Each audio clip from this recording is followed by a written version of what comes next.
Hello and welcome back. In today's video, we're going to be doing something very different. Usually, I try and take the positives of games and try and convey that to you, but today I'm going to be working on my more negative analysis of games, and today we're going to be taking a look at the 5 worst medieval games ever made, in my opinion. I'm going to try and focus on the ones that are slightly more recent, rather than games that are not fully completed or are not really proper games, if that makes sense. I thought this would be really interesting because I've never really seen a video about the worst medieval games on YouTube, so let's take a look at number 1. Before we get going, I know this video might get quite a few of the old dislikes just because I'm talking shit about probably a lot of people's favorite games, but I know there's also going to be a lot of you that will agree with me. Stronghold 3 has been widely criticised whenever I've mentioned it to a friend or I've just been talking about it in general. Sure, there are some people that have enjoyed the game, but it has had a track record of just being really buggy and overall incomparable to its predecessors. So the first issue with Stronghold 3 was that upon launch, apparently, now I'm not entirely sure if this is right, this is just through a review that I read, apparently the game didn't even launch on the first version. Eventually a patch was released and it was playable. And when I mean playable, you could actually just play the game. But I just think that initial start to the game was just such a huge blow for this, and it only went downhill from there. The new patches and fixes did improve the game, but even with those updates, it was really bad. There was no skirmish or kingmaker mode that made the community particularly upset, even though the first Stronghold, their most popular game, never had it until Crusader. But the original kind of just had so much fun gameplay and a great map creator and a lot of stuff to keep you entertained. Unlike Stronghold 3, the gameplay felt very slow and sluggish and everything felt like it had been simplified or cut out. To a lot of players, it definitely felt like they'd just thrown together a random game using some new graphics and old voice actors. It didn't feel complete at all or fun. The graphics didn't even look that brilliant, but who really played Stronghold for the graphics? You played it for the amazing game that Stronghold was, and Stronghold 3 did not follow up on its predecessors.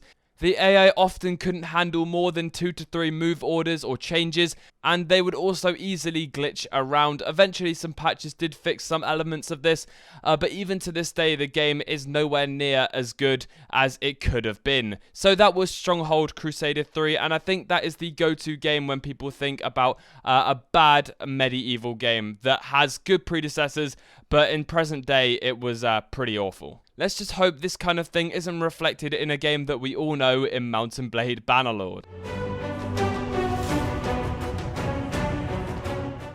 The For Honor beta was something I particularly enjoyed. The gameplay was smooth and the battles were quite epic, to be quite honest. It was really fun exploring new characters and just having a lot of fun with your friends. I was also having a lot of fun mastering different characters and trying different ones out. I really liked the small, quick characters, and I loved the different attacks they would do. The animations were really smooth. I did love the executions once I finally learned how to do them. Some people from my older videos will understand what I'm talking about. And also, I just loved playing it with friends and doing 1v1s with friends. However, over time, this got very repetitive and boring, and upon release, the characters, once you've kind of unlocked them all and explored them all a little bit, kind of got a bit boring because there was nowhere else to go. Maybe you upgrade them, customize them a bit, but again, there wasn't too much really cool customization. There'll be different combinations you could learn. You can master certain characters, but again, that just got boring after a while. I'm not sure what it was exactly, but the most annoying thing had to be the lag. I mean, I was getting maximums of 40 frames per second. I had no idea why. It's not like it was a very taxing game. Yeah, sure, maybe the graphics were good, but there wasn't that many AI on the field, many moving objects, etc. So I'm not really sure why I was getting those really low frame rates. I'd also be disconnected almost every other game. I think it was around every other game I'd be disconnected. I have bad internet anyway, but it was the P2P servers that kind of let this game down. A lot of the community couldn't stand it. Why didn't they just have normal servers like every other game? I'd also like to say upon release there was around 45,000 players on Steam, and now there's only about 1,600 at the peak, which is really, really low considering it's a AAA. Wait, a Ubisoft game failing? Oh, that can't be true. Even to this day, I really like the For Honor combat system. I never really played the campaign, and that's something I could possibly go ahead and do if you wanted me to. Leave it down in the comments. I expressed my feelings about playing For Honor again in my last video comment section, and basically everyone was just like, no, don't do that. So leave your opinions on that, because I did like the game. It's just there was a few issues on the multiplayer. I might go back and do the co-op campaign with a friend. That might be interesting.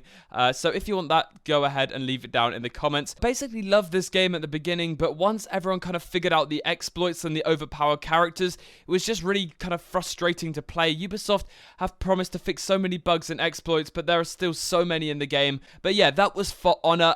Please make sure to express your opinions on this game, because it's kind of very mixed in terms of response. There was quite a few positives and quite a few negatives about this game. Now we have a very unheard of game called CITADELS. It did have a fair amount of attention back in its early days of November 2013, I think it was released. No, it was released in July 2013. Now this game was a real-time strategy. It was basically there in a stagnation of strategy games. So they decided to attempt to accomplish things that basically other strategy games had already done before, and it accomplishes those things very poorly. This game closely resembled a stripped-down Age of Empires title. Everything from base building, combat, and resource gathering are implemented poorly and aren't as effective as the other games that it's trying to, well, basically copy. There is no complete strategy involved, because combat boils down to spamming units as fast as possible and basically building as many units as you possibly can. You can basically spam the most basic military unit available and win every time, no exceptions. This made the game very boring, very repetitive, and everybody would do pretty much the same thing, unless you're playing with a group of friends maybe and implementing certain rules. The game also had an extremely boring campaign that was never finished, and I don't think it has been finished to this day. Correct me if I'm wrong. There were a few lackluster kind of skirmish modes with awful AI, and there's only one map available per skirmish mode. No matter the difficulty you choose, you cannot lose due to the incompetent AI. If you thought Mount & Blade Warband's combat AI was bad, well, it was actually quite good, I think, personally, the Mount & Blade Warband combat AI, but this is on a whole new level. So, yeah, this is definitely a game that you don't want to pick up in the sale. It's not even on sale. It's still at a price of £11. I must say, the game does look fairly good from the trailers and the screenshots, etc. I personally haven't played it, but it does look good, which kind of probably fooled most of these people, and that's what fools a lot of people with games. They look good in their trailers, however, when you actually play the game, it's pretty awful.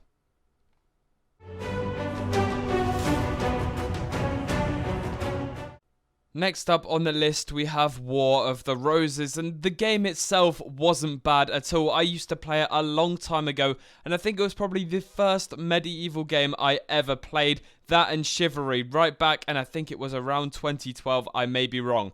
Now, the thing is, this game has shut down, I think, since the 23rd of February this year. And the game was shut down because Paradox, the publishers, were not making anything off it.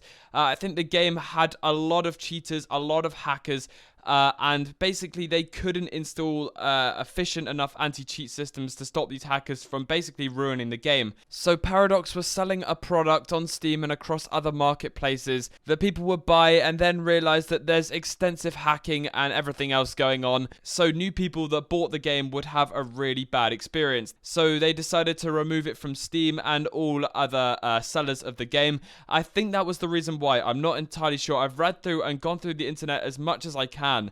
And there's only one forum thread with a few devs talking with some community people of the game left. Now, I've played this a long time ago, as I said, and I really loved it right back in the day. It was just kind of my first experience of that kind of genre, and I must say, playing as Archer in this game was so fun, right back when there were no hackers, and I think the time era as well, nothing had really been done on the War of the Roses, and it's a really key part of English history. I also understand that the community backing War of the Roses was very tight-knit, I think that's the word. It was also very toxic, apparently. But I definitely know it was a community that hopefully is still alive somewhere, and I know there are a few servers trying to carry on their communities over to games like Bannerlord when it's released, as well as Mordhau, I think, is a big focus for the old servers, etc. I'm also 90% sure they took out the back-end servers, so people that had private servers, they didn't just take down the official ones. I think they just wanted to remove the game completely because it was basically just not doing very well, and it was a very big fiasco. A lot of people were trying to fight and keep the private servers up, and I think eventually they were basically taken down by Paradox, which is a shame. But I really wanted to go ahead and play this game a few months ago. Then I realized it got shut down. So if you're an old War of the Roses player, make sure to leave a comment down below, because I'm just really interested in finding out a little bit more about this game, because it's almost like the internet has been like cleansed of all of the different things to do with War of the Roses, which is really annoying.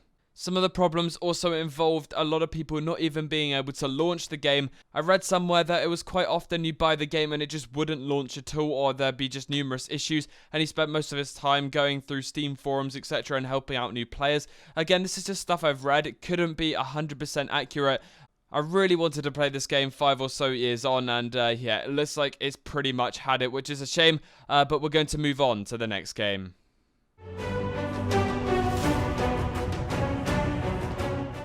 As the finale to this list, we have another game published by Ubisoft. Now, this game is called The Settlers Online, and it doesn't have the appearance of a great game, but you cannot always look at the appearance to determine whether or not the game is great. The graphics look fairly nice. Now, if you look at the gameplay trailer, it has kind of no resemblance to what the game is at all. Now, if you look at the actual game's screenshots, that's what it looks like. It looks like a Facebook game rather than an actual PC game. This game does use Flash Player, and additionally, it's an absolute pain to get it to work. The evidence of this is shown through the Steam discussions that are more about Flash players and plugin problems than for the actual game itself. So there have been huge issues with this game since 2015, and it kind of looks like a living meme game. Just look at this trailer. Just look at the faces in it. The guy looks like he's banging his head against a post here, not like hitting something with a hammer. I think that's actually a camera in the hammer.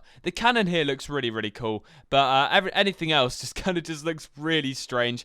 But the developers kind of let this game go a little bit, but recently they have been updating the game and making a few changes. Most people simply couldn't play this game, hence why you find such low playtime hours, because they buy the game and then they realize, oh wait, I cannot play it, which is a massive blow. The best description of this game, I think, is as follows. These piece of crap browser games will force you to give them your life savings just so you can skip ahead only to hit another paywall. If you don't cough up your savings, then you better grab some popcorn because you'll be waiting a few years of your life. It sounds like a very Clash of Clans kind of mobile game, and nothing that kind of deserves to be on Steam, in my opinion. So yeah, that was The Settlers Online, kind of a bit of a meme at the end of the video. There are some other games that I was very tempted to put on this list, such as The Black Death of Kings and Men and Gloria Victis, but they're all in early access, so they still have a very long way to come, and they still all have very committed communities, and there's still a lot of people playing those games. So keep an eye out for them in the future. I particularly feel like if Kings and Men's getting its act together as of late, they've introduced a clan system, and now they are working on a new strategic map that hopefully will work a lot better than last time. So that will wrap it up for the worst medieval games of all time, and I hope you have enjoyed. If you feel like some medieval games that you think were particularly bad should be on this list, make sure to leave your comment down below and your reasons why, and you never know, we might do a part 2. Anyway guys, thank you so much for watching yet again. I hope you have an absolutely brilliant day, and I will see you in the next battle. Bon voyage, mon ami.